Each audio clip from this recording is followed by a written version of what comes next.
भगवान शिव ने अपने एक ही बाण से जलाकर भस्म कर दिया था इन 3 घूमते हुए शहरों को। असुर बाली की कृपा प्राप्त त्रिपुरासुर भयंकर असुर बन गया था। महाभारत के कर्ण पर्व में त्रिपुरासुर के वध की कथा बड़े विस्तार से मिलती है।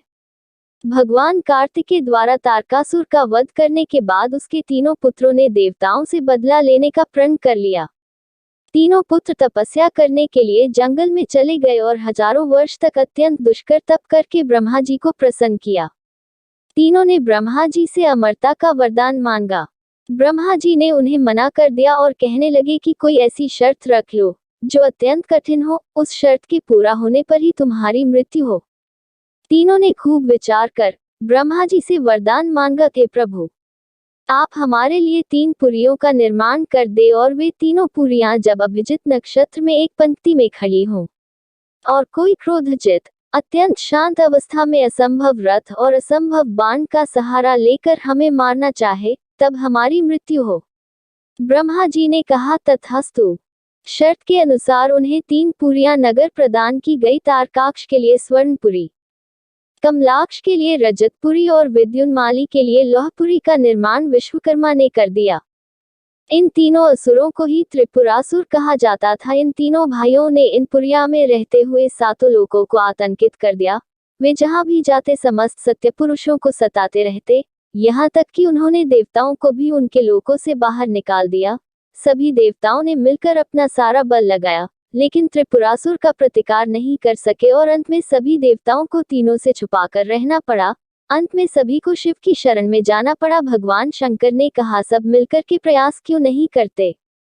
देवताओं ने कहा हम ये सब कुछ करके देख चुके हैं। तब शिव ने कहा मैं अपना आधा बाल तुम्हें देता हूँ और तुम फिर प्रयास करके देखो। लेकिन संपूर्ण देवता सदा शिव के आधे बल को संभालने में असमर्थ रहे। तब शिव ने स्वयं त्रिपुरासुर का संहार करने का संकल्प लिया।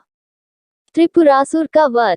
सभी देवताओं ने शिव को अपना अपना आधा बल समर्पित कर दिया। अब उनके लिए रथ और धनुष बाण की तैयारी होने लगी, जिससे रणस्थल पर पहुंचकर तीनों असुरों का संहार किया जा सके। इस असंभव रथ का पुराणों में विस्तार से वर्णन मिलता है। पृथ्वी को ही भगवान ने रथ बनाया, सूर्य और चंद्रमा पहिए बन गए, सृष्टा सारथी बने, विष्णु बाण, मेरु पर्वत धनुष और वासुकी बने उसे धनुष की डोर। इस प्रकार असंभव रथ तैयार हुआ और संहार की सारी लीला रची गई। जिस समय भगवान उस रथ पर सवार हुए तब सकल देवताओं के द्वारा संभाला हुआ रथ भी डगमगाने लगा। तभी विष्णु भगवान वृषभ बनकर उसे रथ में जा जुड़े।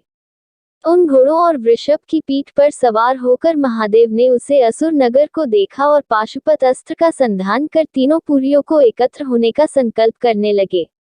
उसे अमोघ बाण में विष्णु, वायु, अग्नि और यम चारों ही समाहित थे। अभिजित नक्षत्र में उन तीनों पुरिया के एकत्रित होते ही भगवान शंकर ने अपने बाण से पुरियों को जलाकर भस्म कर दिया और तब से ही भगवान शंकर त्रिपुरांतक बन गए। त्रिपुरासुर को जलाकर भस्म करने के बाद भोले रुद्र का हृदय द्रवित हो उठा और उनकी आंख से आंसू टपक गए। आंसू जहां जहां गिरे वहां रुद्राक्ष का वृक्ष हो गया। रुद्र का अर्थ शिव और अक्ष का आंख अथवा आत्मा है।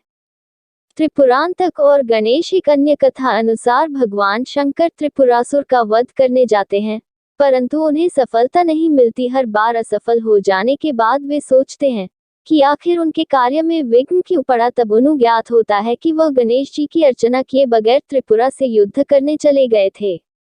इसके बाद उन्होंने अपने पुत्र गणेश जी का पूजन करके उन्हें लड्डुओं का भोग लगाया और दोबारा त्रिपुरासुर आक्रमण कर दिया। इसके बाद ही वह लक्ष्य भेदने में सफल हुए। अगर आपको हमारी यह वीडियो अच्छी लगी हो तो प्लीज लाइक और शेयर जरूर करें और आगे भी ऐसी वीडियो देखने के लिए चैनल को सब्सक्राइब करें। Thanks for watching this video.